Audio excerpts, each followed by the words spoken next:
Before the mystery, before the headlines, and long before tragedy struck, there was a voice that captivated crowds, echoed through radios across America, and belonged to a man named Walter Scott.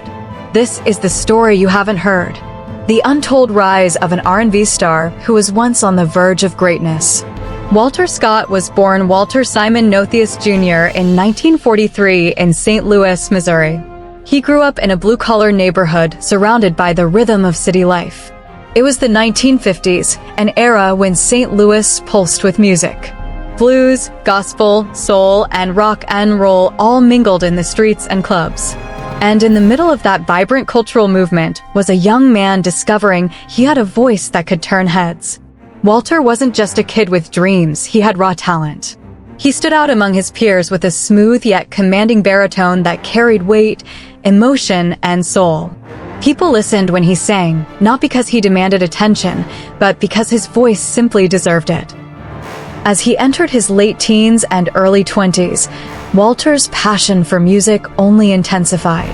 He joined local groups, played in clubs, and eventually caught the attention of a band that was about to make history, Bob Kuban and the In-Men.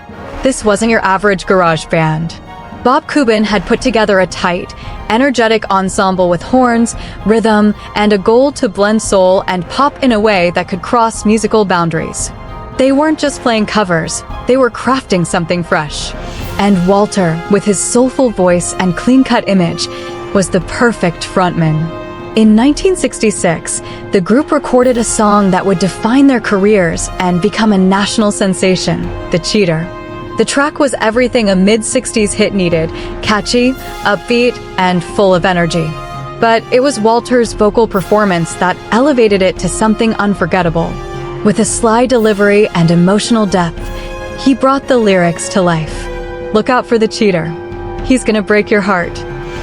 The song climbed the Billboard Hot 100, peaking at number 12. It became an instant classic and earned the group a spot on music shows, radio stations, and even a few national tours. For a moment, it looked like Walter Scott was on the path to becoming a household name. But fame, especially in the 1960s, wasn't easy to hold on to, especially for emerging R&B acts who weren't backed by powerful labels or industry connections. Despite the success of The Cheater, Bob Kuban and the In-Men struggled to repeat their hit. The industry moved fast, and without another major single to build momentum, the band slowly faded from the national spotlight. The group eventually disbanded. Some moved on. Others gave up. But not Walter. He may have lost his place on the national charts, but he never lost his passion. He returned to St. Louis and kept performing. Not for fame, not for money, but because music was in his blood. Throughout the 1970s, Walter Scott continued to sing at clubs, weddings, and regional events.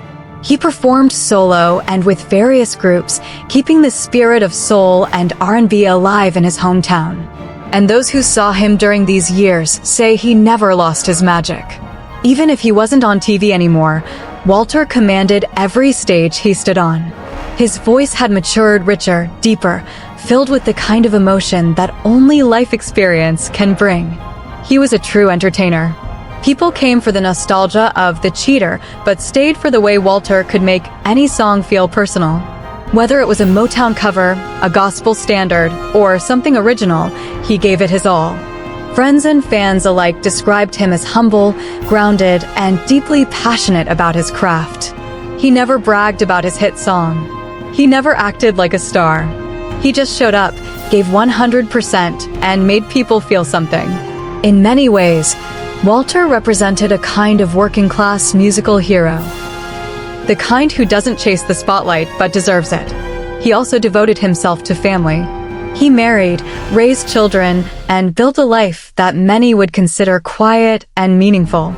He wasn't jet-setting around the country, but he was living a life rooted in love, performance, and community. But despite the joy music gave him, Walter never stopped dreaming of another breakthrough. In the early 1980s, he talked about returning to the studio. Maybe recording a solo album. Maybe giving his career one last push. He believed he had more to share.